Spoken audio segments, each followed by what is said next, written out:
Winter doesn't just bury places, it seals them. And most of the time, whatever's locked away stays there. But every so often, something shifts. A crack forms, a space opens where it shouldn't. And when that happens, things not meant for this world find a way through. Tonight's stories take us into abandoned places. Winter was meant to keep closed. A mine opened by a rare break in the cold. A morgue left accessible long after the rest of the building was sealed. These aren't stories about curiosity rewarded.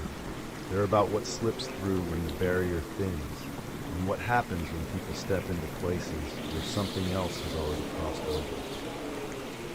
Welcome to Whispers After Dark, where shadows speak and the night listens. If you enjoy slow burn horror and unsettling encounters, you're in the right place. Take a moment now to like, subscribe, and hit the notification bell so you don't miss future stories. Now settle in, and as the storm lingers, let the darkness close in and drift into the cold, where the seals have cracked, the silence has waked, and something waits on the other side. There are places where the world feels thinner, not broken exactly, just stretched like fabric worn soft by time. Places where the line between what we see and what waits just beyond it starts to fray. People call it the veil. They say if it tears even for a moment, something can slip through. I never believed that. I thought it was just a story people told to explain bad luck or disappearances no one wanted to look too closely at. That was before the winter I stepped into Black Vein Mine. Before the storm closed in and the snow swallowed every way back.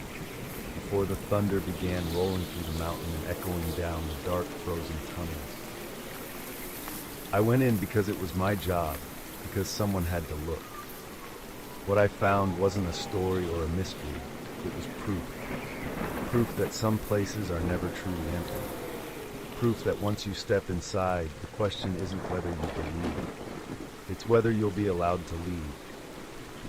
That winter morning didn't feel dangerous. That's the part that still bothers me.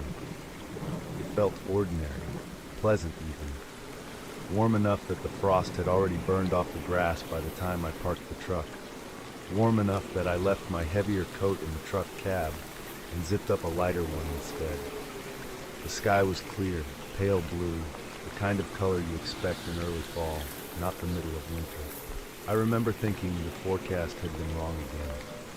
The storm wasn't supposed to roll in until late afternoon, and even then it sounded mild on paper. I had time, plenty of it. I was there for work, nothing dramatic. A routine county assignment, documenting abandoned structures that sat outside maintained trail systems. The kind of thing that usually meant a few photographs, a brief inspection of the entrance, notes about signage or barriers, and then back home before dark. Black Vein Mine was one of 3 locations on the list that day, barely a footnote. Old, inactive, technically sealed decades ago. The paperwork said visual confirmation only. I planned to be there maybe 20 minutes. The hike-in was easy at first. Snow lingered in thin patches beneath the trees, but the trail itself was dry, the ground soft with thaw. I could hear water moving somewhere downhill, melt runoff trickling through rock. Birds were out, quiet but present. Nothing felt wrong. If anything, it felt like the kind of day you don't question, the kind you trust. I didn't see the mine right away. The entrance didn't announce itself. It was tucked into the slope like a shadow that hadn't quite caught up with the sun yet. Timber supports jutted from the rock face at uneven angles, blackened with age, some of them snapped and half buried. The opening itself was low and wide, partially collapsed, but still passable. Snow hadn't settled there the way it had everywhere else. The ground just inside the mouth looked dry. I stood there longer than I needed to, camera hanging from my neck, listening. The air coming out of the mine felt different from the air around me. Not colder, not warmer exactly, just still. Like a room that hadn't been opened in a long time. I told myself it was nothing. Old places hold temperature. Everyone knows that. I took the first few photographs from outside. Wide shots, close-ups of the beams. The warning sign bolted crookedly to the rock, its lettering so faded it barely read as language anymore. I made notes on my phone, checked the time. Still early. The sky was the same pale blue it had been all morning. I stepped inside because that's what the job required. Just far enough to document the condition of the entrance. Just far enough to say I'd done it properly. I told myself I wouldn't go any deeper than the first bend, that I'd be in and out before the light changed. I even marked the spot where I crossed from daylight into shadow, more out of habit than concern. The sound of the world outside dropped away almost immediately. My boots didn't echo the way I expected them to. The beam of my headlamp felt swallowed instead of reflected, dust drifting through it like it didn't want to settle. The air smelled damp, mineral heavy, old. I took a few more photos, adjusted the settings, stepped forward another pace. Somewhere behind me, far off and muffled by stone, a dull roll of thunder moved through the mountains as the winter storm began to push in earlier than forecast. Almost at the same time, something deeper in the mind answered it. A low sound rolled back toward me, heavy and unseen, an echo that didn't match the shape of the tunnel. It wasn't sharp like stone settling, or quick like falling gravel. It carried. It stretched out, as if it had weight to it. At first, I thought it was just the mountain answering back. I paused, listening. For a moment, I thought I heard movement farther inside, slow and deliberate, the sound of something shifting its weight against rock. Not loud enough to be clear, not close enough to pinpoint, just present. Then the air moved again. A second later, a slow push against my face, like pressure changing in a sealed wound. After that came another sound, deeper down the tunnel, long and low, a dragging noise that lingered at the edge of hearing, as if the mine itself were exhaling. I told myself it was nothing. Old mines make noise. Pressure shifts, stone settles, air moves where it shouldn't. I finished what I came in to do, took a few more photographs, jotted down notes about the condition of the supports near the entrance, and checked the time again. The thunder outside sounded closer now, but it still felt distant, muted by rock and earth. I remember thinking I'd timed it just right. When I turned back toward the entrance, the light didn't look the same. At first, I thought it was just the angle, clouds passing over the sun, maybe. But as I got closer, I realized the opening was no longer clear. Snow was pouring down in thick sheets, blowing sideways, filling the mouth of the mine faster than I could process. The bright outline I'd come in through had shrunk to a dull gray smear, barely visible through the swirl. I stepped forward anyway, boots sinking into loose snow that hadn't been there minutes before. I stood there for a second, confused. There was no way that much snow could have fallen that fast. I'd checked the forecast. I'd seen the sky. But the road was gone, completely erased, and the wind was howling hard enough that I couldn't even see past a few feet beyond the entrance. I tried digging with my hands, shoving snow aside, but it kept sliding back in, packed tight by the wind. Cold burned into my fingers almost immediately. I couldn't tell where the ground ended and the drift began. I backed away, heart starting to thud a little harder than it should have. I tried again, this time using my boot, then the edge of a shovel from my pack. It didn't matter. The snow was too deep, too heavy, and blowing too fast. Whatever path I'd taken in was gone. That's when it set in that I wasn't going anywhere for a while. The temperature inside the mine felt different now that I was paying attention. Colder near the entrance, sharp and biting, but farther back it was, warmer, not comfortable, just less hostile. I moved a few steps deeper, keeping the entrance in sight, the pale blur of daylight my anchor. The farther I went, the less the wind reached me. The noise softened, the cold eased. I told myself I'd wait it out. Storms pass, snow settles. I'd sit tight, keep an eye on the entrance, and head out as soon as the wind died down enough to see. It was the sensible thing to do. Still, I couldn't shake the feeling that the mine had changed while my back was turned. The air felt thicker now, heavier, like it was pressing in instead of flowing through. The faint warmth behind me seemed steadier than it should have been, almost consistent, as if it didn't care what the storm outside was doing. I stood there, watching what little light remained fade behind the blowing snow, listening to the wind scream past the entrance and trying not to think about how quiet it was inside the mine. Not the kind of quiet you get when nothing is moving, but the kind that feels held in place. Then I heard it again, a distant scuttle of feet, deep in the darkness beyond the reach of my headlamp. Not loud, not fast, just enough to tell me it hadn't been my imagination the first time. That was when I understood I wasn't alone anymore.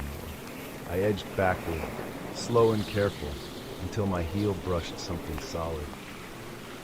A fallen support beam lay across the tunnel floor just before the first curve, half buried in rock and debris, its surface splintered and dark with age. I crouched near it without really meaning to, using the broken timber as cover more than shelter, and angled my headlamp down the bend. The light didn't reach far. It never did. It bent around the curve and thinned out, swallowed by the dark like it had weight. That's when I saw the eyes. They didn't shine the way an animal's would. There was no sharp reflection, no flash, just a dull, pale glow, steady and wrong, hovering low at first, then rising slowly as whatever they belonged to shifted forward. The shape behind them unfolded in pieces. Too tall for the tunnel, its head brushing the ceiling as it moved, shoulders hunched and drawn inward as if it had learned how to make itself fit. Its limbs were long, too long, bending at angles that didn't look right, the joints moving with a slow, deliberate control that made my stomach tighten. The skin caught what little light there was, stretched thin and dull like waxed paper pulled tight over bone. The air changed the moment I saw it. The warmth deepened, damp and heavy, carrying a smell that made my throat tighten. Wet earth, old metal, something coppery beneath it all. I could hear it breathing now, not fast, not labored, measured, patient. Each breath dragged softly against stone, a sound like something being pulled across grit. When it shifted its weight, rock scraped underfoot, slow and careful as if it knew exactly how much noise it could afford to make. That was the moment the last part of me that still believed in waiting it out disappeared. Whatever that thing was, it wasn't trapped by the storm. It belonged here. And if I stayed, if I let the dark close in any further, I wasn't going to survive long enough for the weather to matter. I didn't need to see it any more clearly to understand that. I needed to get out. Now. It moved closer. Not fast, not with any urgency at all. Just a careful step forward, then another, its long limbs adjusting to the narrow tunnel with an ease that made my skin crawl. Stone shifted under its weight, the sound slow and controlled, like it had all the time in the world. I backed up a few steps without taking my eyes off it, my heels slipping on loose gravel, my breath coming shallow and hot in my chest. I glanced over my shoulder. The entrance was almost gone. Snow had piled up high against the mouth of the mine, packed tight by the wind, the opening reduced to a thin, uneven slit of gray light. Just enough to remind me the outside still existed. Just enough to see how quickly it was disappearing. I turned back in time to see the creature tilt its head, the dull glow of its eyes lifting slightly as it studied me, as if measuring the distance left between us. That was it. Waiting was no longer an option. I lunged for the entrance and dropped to my knees, clawing at the snow with bare hands, shoving it aside in frantic scoops. It burned instantly, numbing my fingers, but I kept digging, ramming my shoulder into the drift, trying to force an opening big enough to squeeze through. Snow poured back in as fast as I cleared it, wind howling around me, filling my ears, stealing my breath. Behind me, I heard it move again, closer this time, a slow scrape of stone, the drag of something heavy shifting its weight. I twisted around for a split second and saw it filling the tunnel now, its body unfolding fully, head bowed to avoid the ceiling. Its mouth opened as it advanced, wide and wrong, teeth catching the weak beam of my headlamp. Too many of them, uneven, crowded together like they'd never been meant to fit in a human-shaped skull. The smell hit me harder then, thick and metallic, and the warmth of its breath washed over my back. I screamed and shoved forward with everything I had. Something gave. I felt my shoulder break through the packed snow, cold air blasting across my face as I wedged myself into the opening. Snow scraped my skin raw as I kicked and twisted, dragging myself toward the light, the wind, anything but the dark behind me. I didn't look back again. I couldn't. At the last second, I felt the space behind me shift, felt movement rush the place where I'd been just moments before. Then I was out, sprawled in the snow, coughing, gasping, the storm screaming overhead as the mine vanished behind me in a wall of white. I lay there shaking, face pressed into the snow, listening to the wind and thunder tear across the ridge, knowing with a certainty I'd never felt before that if I'd been a second slower, I wouldn't have made it out at all. From inside the mine, something screamed. It wasn't loud in the way I expected, not a sharp roar or a sudden blast of sound.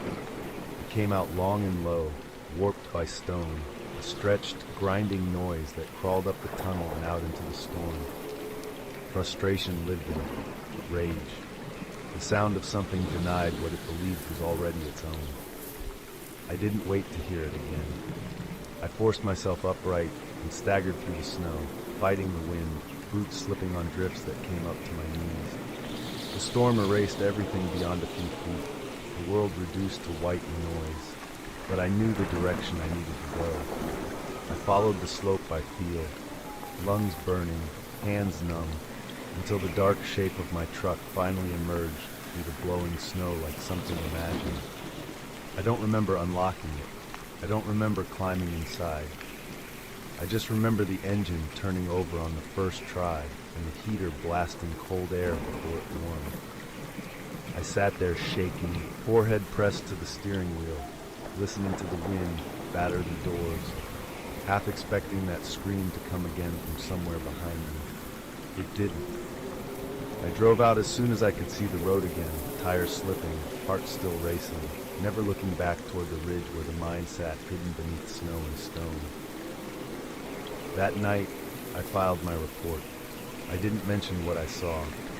I didn't describe the eyes, the shape, or the way the air had changed. I wrote what I could justify: unstable conditions, rapid weather shifts, structural collapse, extreme hazard. I recommended immediate action. The wording was clinical, safe, enough. The mouth of Black Vein Mine was scheduled to be destroyed and sealed completely the following week. No further inspection required. Even now I tell myself that was the right thing to do, that whatever was down there would be buried and forgotten for good. But sometimes, when winter storms roll in faster than they should, and the ground seems warmer than the air around it, I remember that sound echoing out of the dark. And I wonder what happens when you trap something underground that never needed the surface to survive.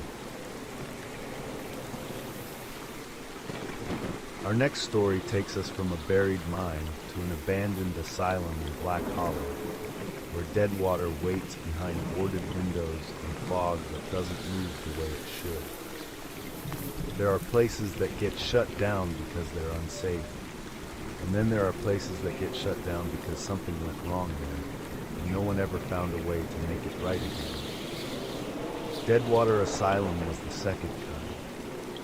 By the time I was assigned to it, the decision had already been made.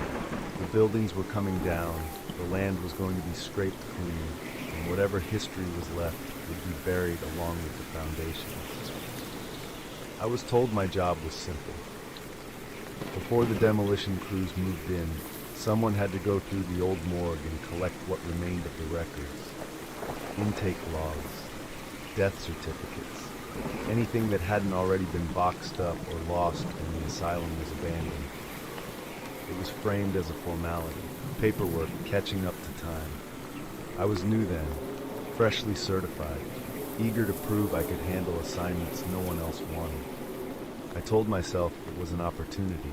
Quiet work, no living patients, no pressure. Just a building that had already given up whatever it had left to give. Deadwater Asylum didn't move, it waited. The fog wrapped around its upper floors in slow, deliberate coils, not drifting with the wind but moving against it, sliding sideways across boarded windows and climbing ivy as if it were searching for something inside. The ivy clinging to the walls looked less like neglect and more like something trying to drag the building back into the earth. The windows were boarded, but I could still feel the weight of them, as if something stood just behind the wood, close enough to press its face against it. The demolition crew had avoided the main hospital so far, stripping the outer wings first, working inward piece by piece.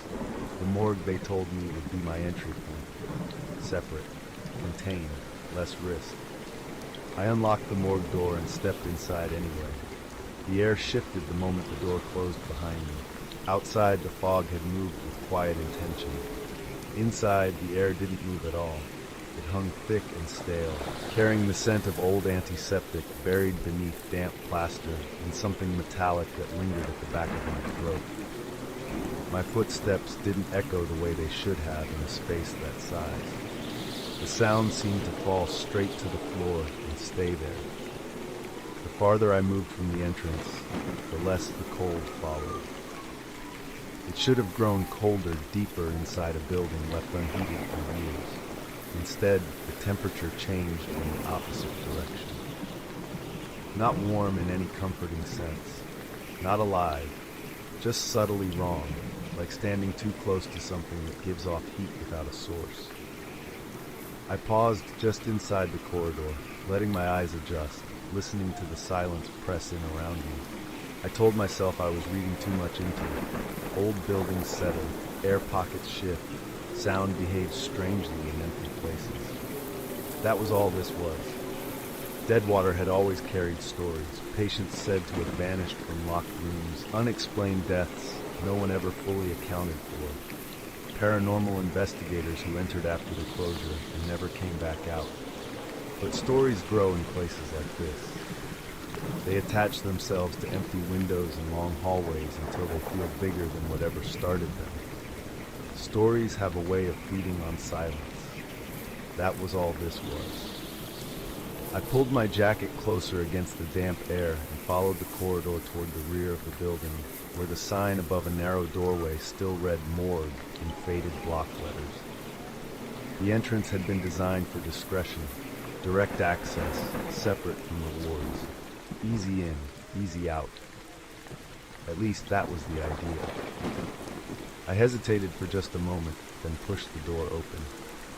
The morgue hadn't been stripped the way the rest of the asylum had. Metal filing cabinets still lined one wall, their drawers warped with rust, paper labels curling at the edges. A long counter ran beneath flickering fluorescent fixtures that buzzed weakly overhead. The cold storage doors stood closed, numbered but unmarked, their surfaces stained with handprints that looked too smeared to be accidental.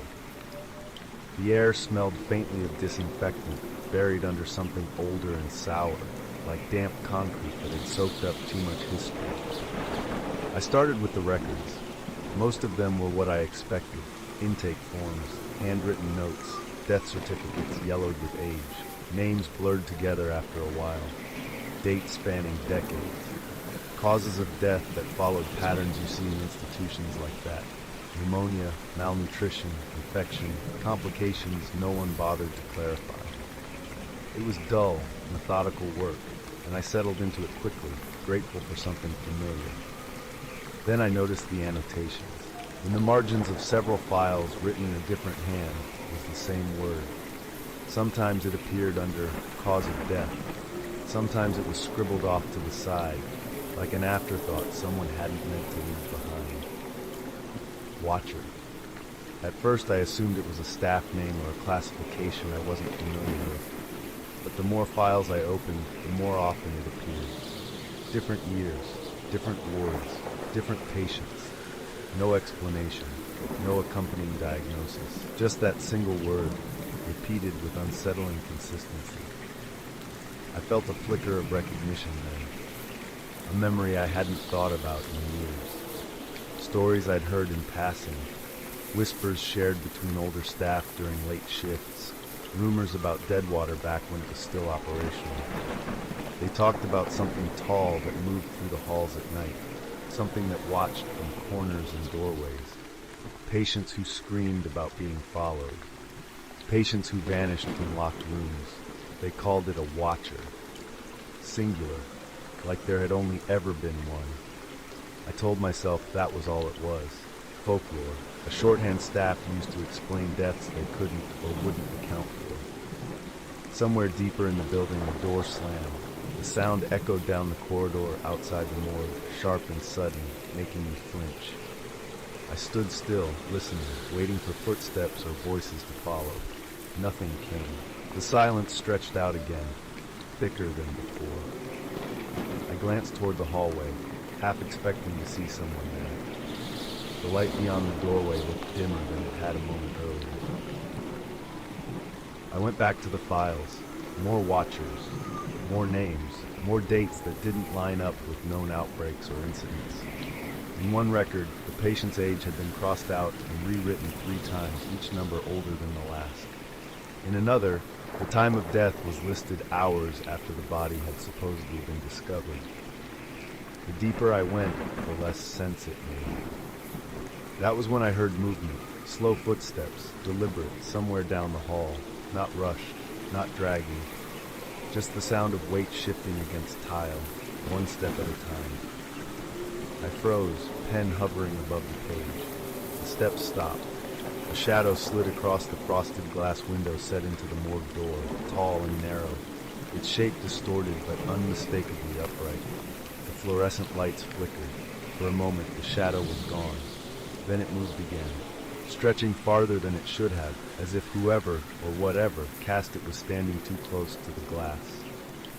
I felt the air change around me, the same subtle warmth I'd noticed earlier deepening, pressing in against my skin. That was when I understood what those records had been trying to say. Watcher wasn't a name, it was a cause of death.